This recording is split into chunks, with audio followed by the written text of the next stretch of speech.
Le père Faber nous dit que les heures se succèdent et s'écoulent, et chacune est remplie par des actions appartenant au devoir de notre état. Nous écrivons, nous lisons, nous calculons ou bien nous achetons, nous vendons, nous parlons, nous pensons ou nous souffrons. Et pendant tout ce temps, nous pouvons, si nous le voulons, battre monnaie pour acheter le ciel, pour donner cette valeur presque infinie à toutes nos actions. Il suffit de les offrir à Dieu, et par cette offrande de les unir à celle du Dieu fait homme. Les personnes pieuses se plaignent souvent des distractions qu'excitent en elles les occupations du monde. Elles pensent qu'il n'appartient qu'aux habitants du ciel de rendre à Dieu des hommages incessants. En d'autres termes, elles se plaignent de ce que la terre n'est pas le ciel. Toutefois, sous ce rapport du moins, la différence peut disparaître en bonne partie. Si notre service est un service d'amour, toutes nos occupations extérieures sont en réalité de précieuses oblations. Chacune de nos actions est une hostie, un encens, un cantique, un sacrifice, pendant tout le cours de la journée, pourvu que nous voulions seulement qu'il en soit ainsi. Si donc nous avons vraiment à cœur la gloire de Dieu, les intérêts de Jésus et le salut des âmes, si nous désirons y travailler à chaque heure du jour, ne négligeons pas cette ressource de nos actions ordinaires. L'esprit d'oblation est, je le répète, essentiellement catholique. Il découle de la doctrine de la messe qui est le centre et la source de toute véritable dévotion. Il appartient à une religion de sacrifice telle qu'est la religion que nous enseigne l'Évangile. Notre Sauveur nous a rachetés par l'oblation et le sacrifice de lui-même. C'est pourquoi le sacrifice et l'oblation doivent entrer jusque dans les plus petits détails de notre religion et donner, pour ainsi dire, un corps et une forme, un génie et un esprit à la dévotion catholique. Cela est tellement évident qu'il est inutile d'insister sur ce point. Mais ce que je désire vous faire observer, c'est que, là encore, on voit Dieu chercher à nous inspirer l'amour. Là encore éclate la même tendresse paternelle qu'il daigne nous montrer partout. Il semblerait que la prière doit être le plus grand privilège que puisse nous accorder une bonté infinie, et qu'y a-t-il de plus précieux à une créature que de pouvoir en toute liberté exposer ses besoins à son Créateur. Toutefois, l'oblation est quelque chose de plus relevé encore que la prière. Dans la prière, c'est nous qui recevons de Dieu. Dans l'oblation, c'est lui qui daigne recevoir et nous à qui il permet de donner. Faire des présents n'est pas seulement un signe d'amour, mais aussi d'une espèce d'égalité. Et ainsi de l'oblation naît une familiarité plus facile, plus tendre, plus affectueuse avec Dieu que ne pourrait la procurer la prière seule. Une chose se présente à faire, nous la faisons, et là se borne tout notre soin. Voilà, hélas, notre conduite ordinaire. Que ne faisons-nous plutôt chacune de nos actions avec une intention pieuse, les offrant à Jésus en union avec quelque acte analogue qu'il a fait sur la terre? Elle serait un sacrifice agréable à Dieu et tout-puissant sur son cœur. Plus loin, il ajoute que les œuvres faites pour Dieu, considérées comme notre Père, sont plus méritoires que celles que nous lui offrons comme à notre Créateur, parce que le motif est plus excellent. Sainte Thérèse dit que chacun verrait plus souvent exaucer ses prières s'il voulait seulement offrir ses actions au Père éternel, en union avec les mérites de notre Seigneur. Orlandini rapporte du Père Lefèvre que s'étant fait sans réserve l'avocat des défunts, il priait tous ses frères d'offrir leurs actions ordinaires afin que, si les devoirs de leur état et leurs occupations extérieures les empêchaient de prier de bouche, leurs actions du moins fissent monter vers Dieu une prière silencieuse pour les saintes âmes du purgatoire. Afin d'éviter la fatigue et une trop grande tension d'esprit, Lancisius recommande de faire cette offrande par un seul mot, tel que je veux, je vous offre, je fais, ou je dis ceci pour l'amour de vous, ô Père céleste.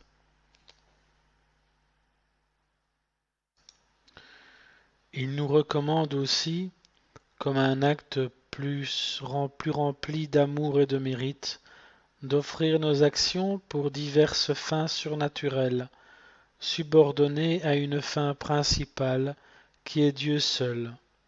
Et il propose les exemples suivants pour nous engager à formuler toutes ces bonnes intentions dans chacune de nos actions, mais afin de fournir un choix varié aux différents goûts de notre piété. Premièrement, pour la bonté surnaturelle qui se trouve dans l'acte de vertu même. Deuxièmement, pour observer les commandements de Dieu et de l'Église. Troisièmement, pour obéir à nos supérieurs. Quatrièmement, pour nous vaincre nous-mêmes et nous mortifier. Cinquièmement, afin de satisfaire pour les péchés de telle ou telle personne.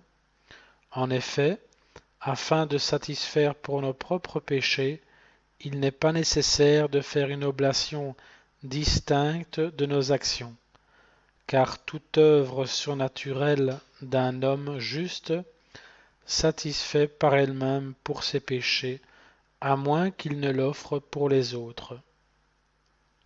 Sixièmement, pour honorer, glorifier Dieu et lui plaire. Septièmement, afin de lui témoigner notre gratitude pour tous les bienfaits qu'il a répandus sur nous et sur les autres, sur la sainte humanité de notre Seigneur, sur la Sainte Vierge, les anges, les saints, et même sur ces malheureux qui sont à jamais perdus. Huitièmement, afin de donner un bon exemple et de l'édification. Neuvièmement, pour fortifier les habitudes de vertu qui nous rendent chers à Dieu. Dixièmement, pour devenir plus semblable à Dieu.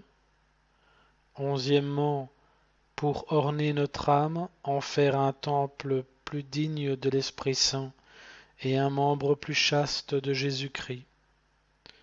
Douzièmement, afin d'étendre davantage la gloire de notre Seigneur et l'efficacité de son précieux sang, en multipliant ainsi en nous-mêmes les actes surnaturels. Treizièmement, pour réjouir l'Église triomphante. Quatorzièmement, pour embellir l'Église militante. Quinzièmement, pour confondre les esprits malins. Seizièmement, pour attirer plus de grâce sur le corps de Jésus-Christ. 17e point, pour témoigner ainsi, en présence des hommes, des anges et des démons, de la puissance de l'adorable Eucharistie. 18e point, afin de pouvoir remplir par là nos vœux, nos désirs et nos résolutions. 19e point, afin de correspondre fidèlement aux inspirations de la grâce. 20e point, afin de suivre l'exemple de Jésus-Christ et des saints. 21e point, afin d'honorer par là la très sainte Vierge, notre ange gardien et notre saint patron. Toutes ces intentions peuvent également bien s'appliquer au mal que nous souffrons et au bien que nous faisons. C'est ainsi que dans le laboratoire secret de l'intention, le métal grossier de nos actions ordinaires se convertit en l'or le plus fin. Et nous pouvons apprendre, à notre grande consolation, quelle valeur ces actions acquièrent aux yeux de Jésus par la révélation qu'il a faite à sainte Gertrude. De même, lui dit-il qu'un avide usurier ne perdrait pas volontiers l'occasion de gagner la moindre obole. Je souffrirai encore bien moins qu'un seul mouvement de votre petit doigt, fait pour l'amour de moi, se perde sans le faire concourir à ma plus grande gloire et à votre salut éternel. Une autre fois, comme elle souffrait de faiblesse pendant la nuit, elle mangea quelques raisins avec l'intention intérieure de rafraîchir notre Seigneur dans sa personne. Jésus, de son côté, accepta cette offrande comme un présent royal et lui dit : « Je vous déclare que, par l'offrande que vous venez de me faire, vous m'avez dédommagé du breuvage amer que j'ai pris sur la croix pour l'amour de vous. Car maintenant je goûte dans votre cœur une douceur inexprimable. » Plus pure est l'intention avec laquelle vous soulagez votre corps pour ma plus grande gloire, plus doux est le soulagement que je puise dans votre âme. Jésus dit encore à sainte Gertrude : « Quiconque s'étudie à prendre ses récréations et à satisfaire ses besoins tels que la faim, la soif, le sommeil et autres semblables, avec cette intention secrète ou exprimée : Seigneur, je prends cette nourriture, ou quoi que ce soit, en union de cet amour par lequel vous vous êtes sanctifiés quand, dans votre sainte humanité, vous avez satisfait ces mêmes besoins pour la plus grande gloire de votre Père et le salut de toute la race humaine, afin qu'unie à votre divin amour, cette offrande puisse augmenter la consolation de ceux qui sont dans le ciel, sur la terre et dans le purgatoire. » Une autre fois, sainte Gertrude formulait ainsi son offrande : « Ô Seigneur, je vous offre cette œuvre, au nom de votre Fils unique, par la vertu du Saint-Esprit, pour votre plus grande gloire. » Il lui fut donné alors de voir que cette intention donnait à ses œuvres un prix et un éclat au-delà de ce que l'homme peut apprécier.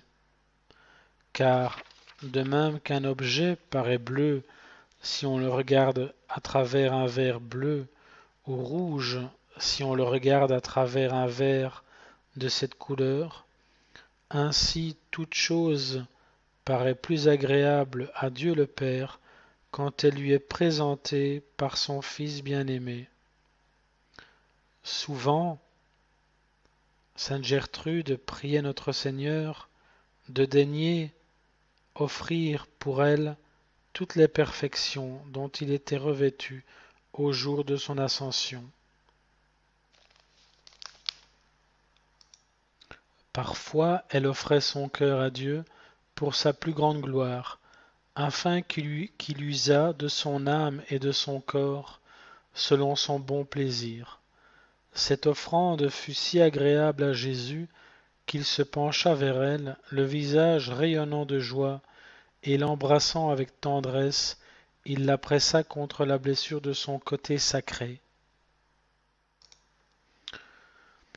Quelques personnes se sont tellement familiarisées avec cette pratique de la présence de Dieu que tout en se promenant et en causant, elles lui disent dans le fond de leur cœur à chaque pas qu'elles font, pour vous, pour vous. Et elles font de même en se servant à table et à chacun des mouvements qu'elles font pendant leur repas. Sainte Marie-Madeleine de Pazzi recommandait à ses novices d'offrir pour la gloire de Dieu jusqu'au clignement de leurs yeux. Elle disait encore qu'il ne faut pas perdre une occasion de mériter et de priver Dieu d'une satisfaction.